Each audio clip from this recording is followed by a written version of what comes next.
Daugelį metų ekspertai prognozavo, kad ateities kovos bus vykdomos ne vyrų ir moterų, o mašinų. Dronų, robotų ir bepiločių transporto priemonių armijos kariaus, o operatoriai liks saugus toli nuo mūšio lauko. Ukrainoje jau matome šių mokslinės fantastikos scenų pradžią. Per visą fronto liniją Rusijos šturmo būriai skuba į mūšį, tikėdamiesi savo kelyje rasti Ukrainos karius. Tačiau jų ten laukia kur kas blogesnis dalykas – priešai sudaryti ne iš kūno ir kaulų, o iš šalto, kieto plieno. Tai Ukrainos robotų armija, kasdien auganti, stiprėjanti ir protingėjanti. Nors karinių robotų idėja atrodo futuristinė, ši savoka egzistuoja jau daugiau nei 100 metį. 1915 metais Prancūzija sukūrė pirmuosius sprogstamųjų robotų dronų prototipus ir 20 jų perdavė antrajai Prancūzijos armijai. 1930-aisiais SSRS sukūrė nuotoliniu būdu valdomą teletanką su kulkosvaidžiu. Ankstyvieji bepiločių antžeminių transporto priemonių UGV ar šarvuotų robotų pavyzdžiai naudoti žiemos kare tarp SSRS ir Suomijos bei ankstyvose 1941 metų Vokietijos ir Sovietų Sąjungos karo stadijose. Maždaug tuo pačiu metu Jungtinė karalystė taip pat sukūrė savo radio bangomis valdomą pėstininkų tanką, kodiniu pavadinimu Juodasis princas. Ir kitos ginkluotosios pajėgos per visą istoriją tyrinėjo idėją kurti šarvuotas karines transporto priemones, kurios galėtų veikti be jokių žmonių pilotų ar įgulos viduje. Tačiau dažniausiai per dešimtmečius šie projektai pasirodė esantys per brangus arba per sudėtingi, kad šalys juos įgyvendintų. Iki šiol. Technologinė pažanga leido kariuomenėms masiškai gaminti ir naudoti šarvuotus robotus, o Ukraina yra šios srities lyderė. Prasidėjus karui, Ukrainoje antžeminiai robotiniai kompleksai, UGV, pasirodė nedideliais kiekiais. Daugelis tų ankstyvųjų modelių buvo importuoti iš kitų šalių, tačiau Ukrainos aukščiausi kariniai protai greitai suprato, kokie jie gali būti vertingi kovoje su Rusija ir pavedė savo komandoms kurti vietinius modelius. Praėjus keliems metams, Ukraina dabar beveik visus savo UGV gamina pati.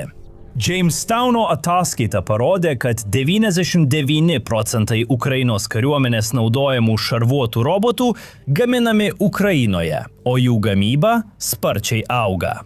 Pavyzdžiui, 2024 metais Ukraina turėjo tik kelis šimtus tokių robotų, kuriuos galėjo panaudoti. 2025 metų gamybos tikslas buvo 15 000 vienetų, o 2026 metais padidėjo iki 20 000. Tai ne tik kiekio, bet ir įvairovės klausimas. Karo pradžioje Ukraina turėjo tik kelis skirtingus robotus, kiekvienas su savomis savybėmis, privalumais ir trūkumais bei tinkamiausiais panaudojimo atvejais. Šiandien yra daugiau nei 200 modelių, kuriuos gamina apie 40 skirtingų Ukrainos gamintojų. Tai neįkainojama, nes Ukrainos kariuomeniai suteikia daugiau pasirinkimų įvairioms misijoms, sąlygoms ir užduotims. Kai kurie geriau tinka ginti įtvirtintas pozicijas. Vėliau panagrinėsime tokį pavyzdį. Tuo tarpu kiti geriau tinka tokioms užduotims kaip skenavimas, žvalgyba ir stebėjimas. Kuo gausesnė ir įvairesnė robotų armija, tuo labiau Ukraina galės pasikliauti UGV užduotims atlikti ir išlaikyti fronto liniją prieš Rusiją. Tai turėtų sumažinti bereikalingų aukų skaičių, išsaugant Ukrainos personalą kitiems tikslams ar didesnėms būsimoms kovoms. Yra 3 priežastys, kodėl Ukrainos robotų plėtra vyko sparčiai. Pirma, šalis nedelsia karinėje plėtroje, nes neturi tokios prabangos. Ji įstrigusi dinamiškame, sparčiai besikeičiančiame konflikte ir jai reikia visos įmanomos pagalbos kuo greičiau. Kol kitos šalys gali savaitėmis ar mėnesiais ruošti pagrindą savo naujoms karinėms inovacijoms, po to metų metus kurti prototipus ir tobulinti savo konstrukcijas, Ukraina reikalauja, kad jos gynybos įmonės ir rangovai greitai pateiktų rezultatus. Tai matėme ir kitur. Ukrainos dronų gamintojai nuolat pristato naujus modelius ir konstrukcijas. Šalis taip pat paspartino naujų raketų ir oro gynybos sistemų kūrimą. Ne visi jie veikia taip, kaip buvo numatyta, ir kai kuriems be abejonės reikėtų dar šiek tiek laiko tobulinimui, tačiau kai kurie pasirodė itin veiksmingi. Ir pašalinusi biurokratinius trukdžius, kurie paprastai vilkina ir trikdo tokius projektus, Ukraina sugebėjo aprūpinti savo ginkluotasias pajėgas geresniais, stipresniais ginklais karo eigoje. Antrą priežastį apibūdina vienas žodis – bendradarbiavimas.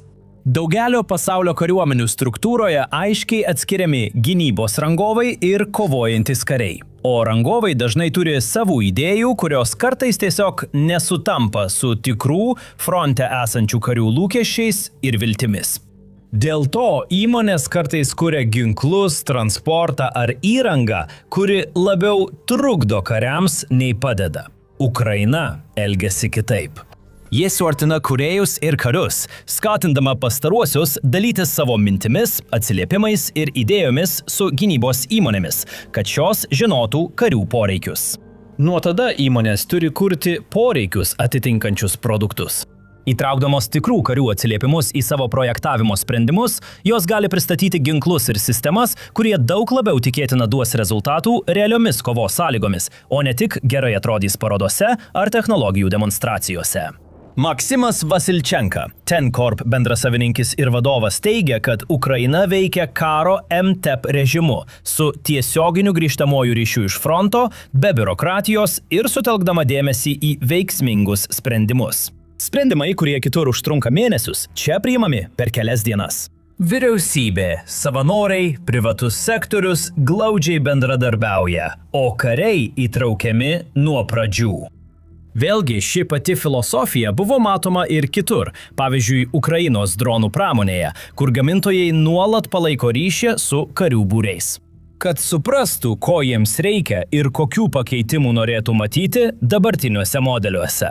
Trečioji ir paskutinė priežastis, kodėl Ukrainos robotų armija sparčiai vystosi, paprasta. Robotus nėra sunku pagaminti, ypač lyginant su kitomis karinėmis transporto priemonėmis.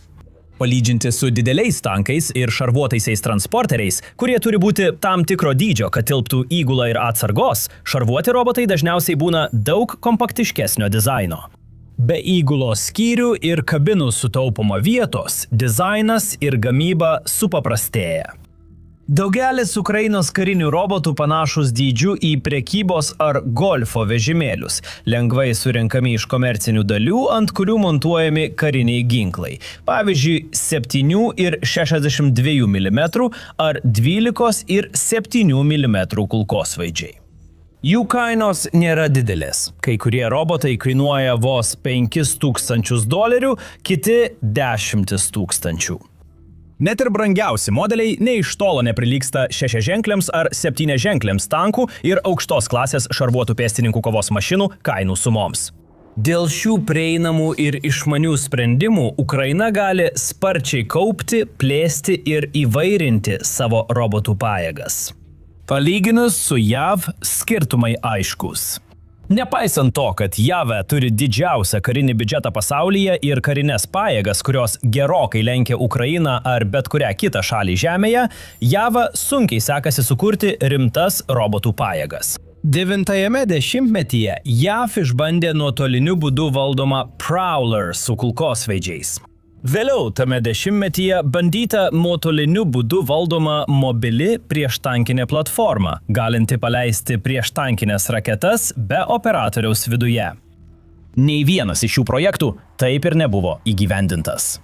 Pastaruoju metu JAV sukūrė specialiųjų ginklų stebėjimo, žvalgybos ir aptikimo sistemą SWORDS ginkluotus robotus, iš kurių keli buvo dislokuoti Irake 2007 metais, tačiau realiose kovose jie nedalyvavo. Kariuomenė netrukus po to nutraukė SWORDS programos finansavimą. JAV kariuomenė kūrė mažus robotus ir nuotoliniu būdu valdomas ginklų stotis. Tačiau sunkiai sujungė šias idėjas ir nesukūrė tikrų bepiločių antžeminių transporto priemonių. Neseniai dėl didelių išlaidų nutraukta JAV kariuomenės Robotic Combat Vehicle programa. Todėl pajėgoms vis dar sunku gauti tikrai kovai paruoštus robotus. Ukrainoje robotai jau kovoja ir daro tai įspūdingai. Prieš tęsdami, jei norite daugiau įžvalgų, užsiprenumeruokite The Military Show. Taip viską paaiškiname kas savaitę. Sukurti robotų armiją viena, bet ją tinkamai panaudoti visai kas kita. Tai vis dar nauja technologija, todėl net Ukrainos kariuomenė turi mažai patirties su ja. Kareiviai turėjo prisitaikyti, mokytis ir rasti geriausius būdus panaudoti naujus metalinius sąjungininkus. Tačiau jiems neprireikė daug laiko, kad pasiektų labai įspūdingų rezultatų. 2024 metais pasirodė pirmasis vaizdo įrašas, kuriame ginkluota bepilotė antžeminė transporto priemonė vadovauja Ukrainos puolimui prieš Rusijos pozicijas.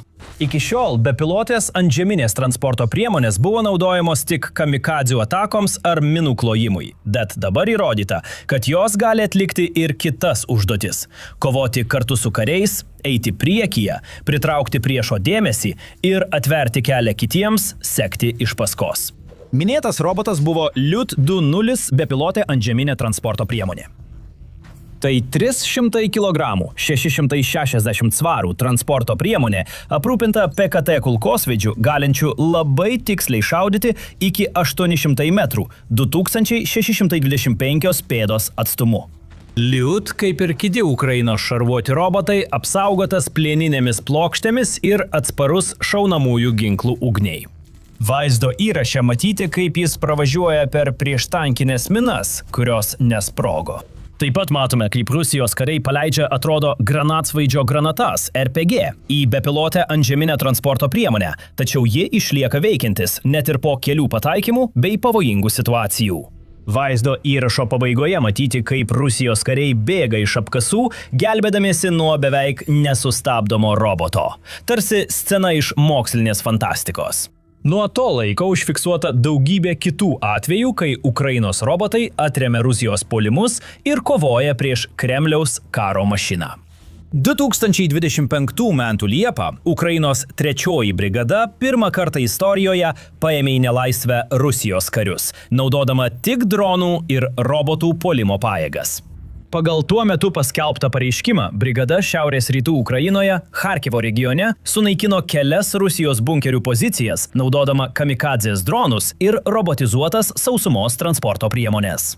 Kai dar vienas robotas ruošiasi sunaikinti apgadintą Rusijos įtvirtinimą, viduje besislapstantys kariai suprato, kad turi tik 2 pasirinkimus – mirtį arba pasidavimą.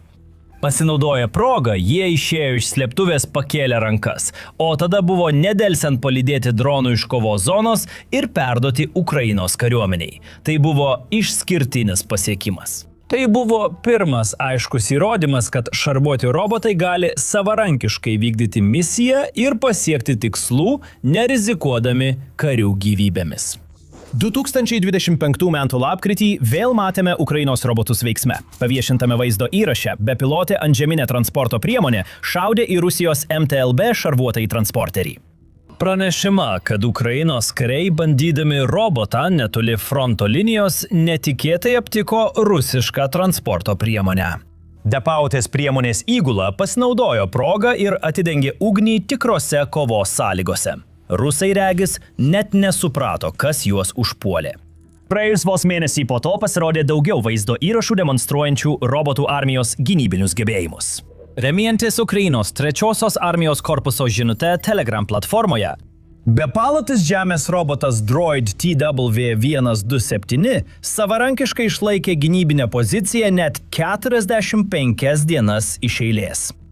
Šis bepilotis robotas su 12 ir 7 mm kalibro kulkosvaidžiu užėmė pozicijas pavojingose fronto linijose, slopindamas Rusijos pajėgų puolimą, o operatoriai liko saugus už kovos linijų. Net 45 dienas iš eilės 3 šturmo brigados didysis robotų kompleksas vykdė kovinę tarnybą ir kulkosvaidžio ugnimi slopino visus priešo bandymus prasiveržti į mūsų sektorių. NC-13 smogiamojo padalinio operatoriai valdė DevDroid TW12,7 robotą iš saugaus prieglobsčio. Priešui nepavyko infiltruotis ar užimti mūsų pozicijos, kovotojai išlaikė linijas be nuostolių. Roboto sukūrė Ukrainos gynybos bendrovė DevDroid, viena pirmaujančių šalies karinės robotikos įmonių. Jis veikia iki 15 mylių atstumu, turi pažangų radio valdymą bei dirbtiniu intelektu grįstas automatizuotas navigacijos sistemas. Droid TW127 yra vienas iš svarbiausių bendrovės pasiekimų ir tikras perlas robotų armijoje. Visai neseniai, 2026 m. sausį, dar vienas droidas, 12-7 bepilotis, buvo užfiksuotas kameroje, kai jis, naudodamasis savo įmontuotų M2 Browning kulkosvaidžiu, susidorojo su Rusijos pėstininkais ir juos likvidavo. Tai, manoma, pirmas užfiksuotas atvejis, kai robotas tiesiogiai kovojo su priešo kariais. Vaizdo įrašas rodo, kad tai nebuvo lygi kova. Nepaisydamas priešo lengvųjų ginklų ugnies, robotas tiesiog sekė, nusitaikė ir paleido ugnį į Rusijos karius, juos sunaikindamas vieną po kito. Ta patį mėnesį Ukrainos robotas ir DevDroid pasiekė didelę pergalę. Žvalgybinis smogiamasis robotas per operaciją paėmė į nelaisvę 3 Rusijos karius. Incidentas įvyko Limano kryptimi Donecko regione, rytų Ukrainoje.